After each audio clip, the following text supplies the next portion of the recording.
Ya, selamat bertemu kembali dalam perkuliahan kita pada saat ini.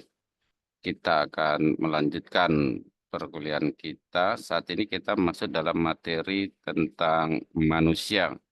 Baik, akan saya sharekan tentang manusia.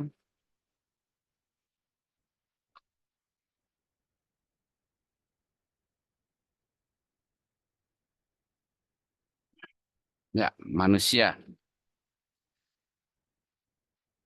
Mengapa kita berbicara tentang manusia? Agar kita tahu siapa diri kita. Karena banyak juga orang tidak tahu bahwa dirinya manusia. Berbicara manusia, kita harus memahami hakikat manusia itu sendiri. Ya, di mana memang kalau kita lihat Allah menciptakan manusia itu menurut gambar Allah diciptakannya dia laki-laki dan perempuan, diciptakannya mereka. Selanjutnya, nah, hakikat manusia adalah sebagai berikut. Pertama, dia makhluk yang diciptakan Tuhan, diciptakan segambar dan serupa dengan Allah. Yang artinya bahwa manusia itu adalah teman sekerjanya Allah atau mandatarisnya Allah. Dengan kata lain bahwa sebagai teman sekerja Allah ada tugas yang harus dilakukan oleh manusia yaitu melanjutkan karya Allah di muka bumi. Nah, sebagai makhluk yang diciptakan segambar dan serupa Allah, dengan kata lain bahwa kita adalah makhluk yang istimewa, teman sekerjanya Allah, ya, mandatarisnya Allah, relasinya Allah. Nah, sebagai gambaran Allah ini berarti kita harus juga menyadari bahwa kita tidak bisa juga lepas dari Sang Pencipta. Sebagai makhluk yang diciptakan segambar dan serupa Allah, berarti kita juga harus tunduk, takluk, taat kepada Sang Pencipta itu. Karena kita harus menyadari bahwa kita ini adalah makhluk ciptaan.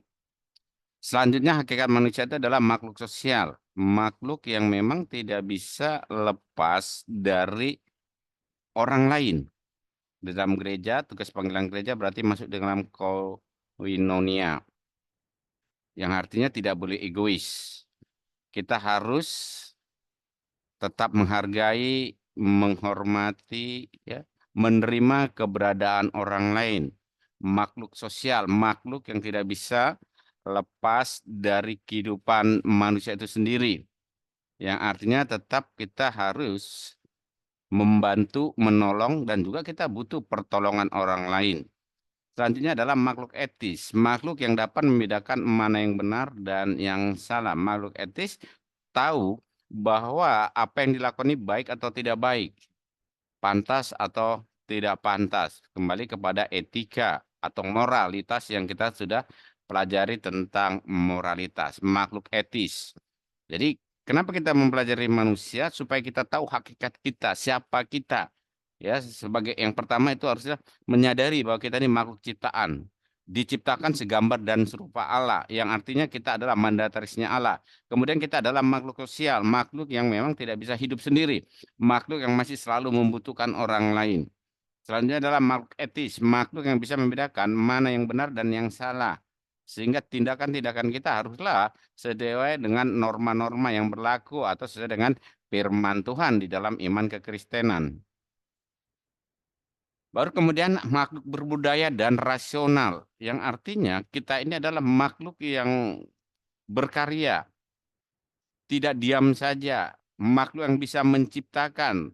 Karena kita memang diciptakan segambar dan serupa Allah, atau makhluk etis tadi, makhluk berbudaya berarti makhluk yang berkarya, rasional, berpikir secara rasional, yang nyata, ya, tidak yang rasional atau rasionalnya, tetapi bagaimana kita bisa berpikir dengan benar sesuai dengan akal dan pikiran kita.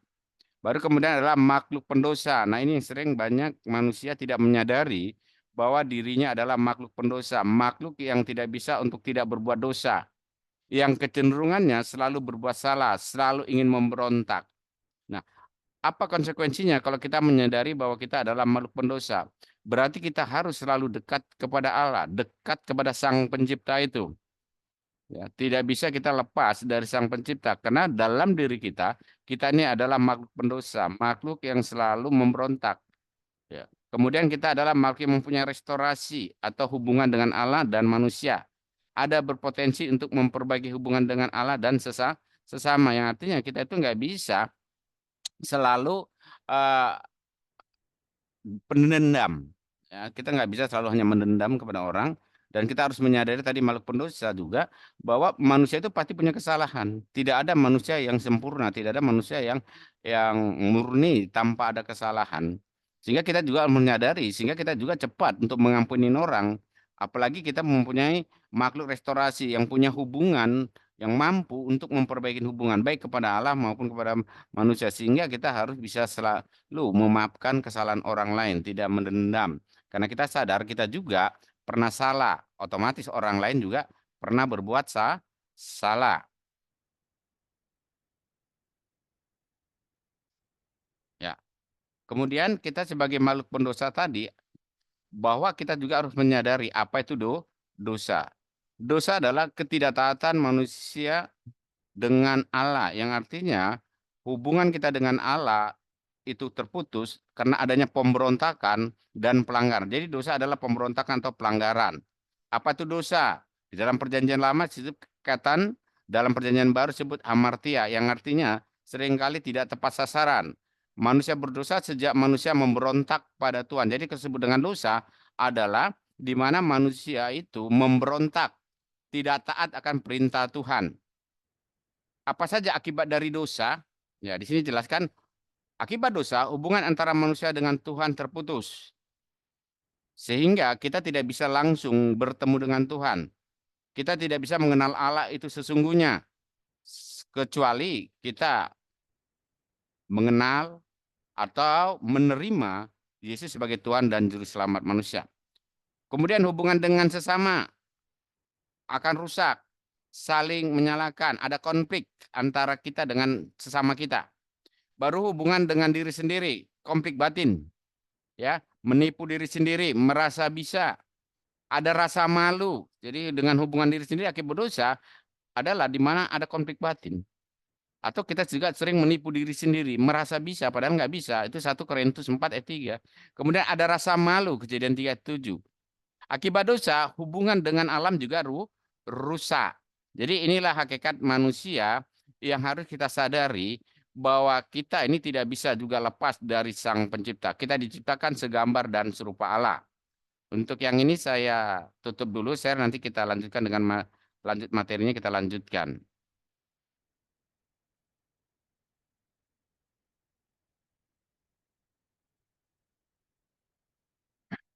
Ya, ini ya. Ini juga akan saya ulang kembali.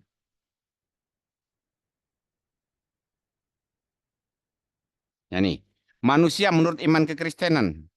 Dalam iman kekristenan, manusia dipandang dengan cara yang sangat spesifik. Ya, spesifik berakar pada narasi penciptaan, kejatuhan, dan penebusan yang diceritakan dalam Alkitab. Pandangan ini memberikan pondasi yang kuat mengenai hakikat, martabat, dan tanggung jawab manusia. Diciptakan menurut gambar dan rupa Allah, imago Dei. Ya. Ini adalah konsep sentral dalam antropologi Kristen. Manusia diciptakan tidak seperti makhluk lain, melainkan menurut gambar dan rupa Allah. Kejadian 1 ayat 26-28. Implikasi dari imago Dei ini adalah martabat luhur. Setiap manusia memiliki martabat yang inheren dan tak ternilai karena mencerminkan penciptanya. Jadi manusia itu martabatnya luhur karena mencerminkan penciptanya. Ini adalah dasar mengapa kehidupan manusia dianggap sakral dan harus dihormati. Sehingga manusia dengan manusia saling menghormati. Akal dan moralitas. Manusia memiliki kemampuan untuk bernalar, berpikir abstrak, dan membedakan baik dan buruk. Ini tadi sudah saya jelaskan, atau hati nurani yang mencerminkan sifat rasional dan moral Allah. Relasionalitas, ya, seperti Allah adalah Tritunggal, Bapa, Anak, dan Roh Kudus, dan berdasar dalam relasi, manusia juga diciptakan untuk berrelasi dengan Allah, sesama, dan alam semesta. Tadi sudah saya jelaskan. Kita mandatarisnya Allah, kita sahabatnya Allah untuk melanjutkan karya Allah di muka bumi. Ya. Baru kemudian kreativitas dan kekuasaan. Manusia diberi mandat untuk mengelola dan memelihara ciptaan Allah. Kejadian 1 ayat 28 dan 2 ayat 19 mencerminkan sifat kreatif Allah. Kemudian terjatuhnya dalam dosa. Meskipun diciptakan baik dan mulia, Alkitab mengajarkan bahwa manusia terjatuh dalam dosa. Kejadian 1 ayat 3. Kejatuhan ini membawa konsekuensi yang serius yang tadi. Bahwa kita itu adalah makhluk pendosa, makhluk yang tidak bisa lepas dari dosa. Kemudian ini tadi sudah saya terangkan kerusakan relasi. Relasi manusia dengan Allah, sesama dan alam menjadi rusak. Kecenderungan berbuat dosa tadi. Ya, manusia memiliki kecenderungan alami untuk memberontak terhadap Allah dan melakukan hal yang salah. Ya, dosa asal. Kematian, dosa membawa dampak kematian, baik secara rohani, terpisah dari Allah maupun jasmani. Hilangnya kemuliaan Allah, manusia telah kehilangan kemuliaan Allah. Roma 3 ayat 3. Tidak lagi sepenuhnya mencerminkan gambar Allah seperti semula karena sudah rusak baru. Gambaran Allah itu disempurnakan melalui siapa? Melalui Yesus Kristus. Namun penting untuk dicatat bahwa meskipun rusak oleh dosa, gambaran Allah dalam diri manusia tidak sepenuhnya hilang, hanya saja rusak dan perlu dipulihkan. Siapa yang bisa memulihkan? Yaitu disebut melalui Yesus Kristus. Puncak pandangan Kristen tentang manusia adalah keyakinan akan penebusan melalui Yesus Kristus. Restorasi gambaran Allah. Melalui kematian dan kebangkitan Yesus, Allah menawarkan jalan bagi manusia untuk diperdamaikan kembali dengannya dan untuk gambaran Allah dalam diri manusia dipulihkan. Kolose 3 ayat 10, Efesus 4 ayat 8. Hidup baru melalui iman kepada Kristus, seseorang menerima pengampunan dosa dan hidup baru yang memampukan mereka untuk hidup kudus dan sesuai dengan kehendak Allah. Panggilan kekudusan, orang percaya dipanggil untuk terus bertumbuh dalam karakter Kristus, mencerminkan kembali kemuliaan Allah dalam kehidupan mereka sehari-hari. Makhluk rohani dan jasmani. Manusia dipandang sebagai kesatuan dari roh, jiwa, dan tubuh. Ketiga aspek ini saling berkaitan dan membentuk satu kesatuan yang utuh. Kehidupan rohani sama pentingnya dengan kehidupan jasmani. Lalu apa tanggung jawab manusia dalam iman kekristenan? Dari pandangan ini muncul tanggung jawab manusia yang fundamental.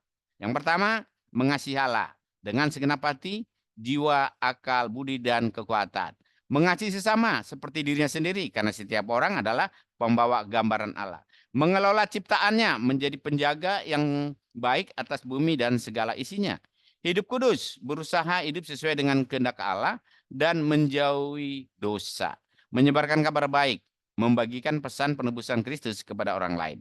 Singkatnya, menurut iman kekristenan, manusia adalah ciptaan istimewa Allah yang memiliki martabat luhur karena diciptakan menurut gambarnya. Meskipun telah jatuh dalam dosa dan mengalami kerusakan, ada harapan penebusan dan pemulihan melalui Yesus Kristus yang memanggil manusia untuk kembali kepada tujuan penciptaan mereka dan hidup dalam kasih serta ketaatan pada Allah. Itulah sebabnya kita belajar tentang manusia agar kita tahu siapa kita. Yang pasti kita diciptakan, kita diciptakan segambar dan serupa Allah. Kita adalah makhluk sosial, kita adalah makhluk yang berbudaya, makhluk etis, makhluk yang punya restorasi atau punya kemampuan untuk memperbaiki hubungan kita dengan Allah dan dengan sesama. Dengan demikian kita sadar siapa kita dan kita tahu khususnya di dalam hal makhluk pendosa. Di mana makhluk pendosa artinya makhluk yang tidak bisa lepas dari dosa. Kita sadar bahwa kedagingan kita itu adalah dosa. Dan hanya dekat kepada Allah, dekat kepada Tuhan melalui Roh Kudus, kita mampu bisa hidup sesuai dengan kehendak Tuhan. Itu saja materi yang dapat dijelaskan, kiranya ini menjadi berkat bagi kita. Dan jangan lupa tugas tetap dikerjakan ya supaya nanti lebih memahami arti dari pembelajaran tentang manusia. Salam, Tuhan berkati.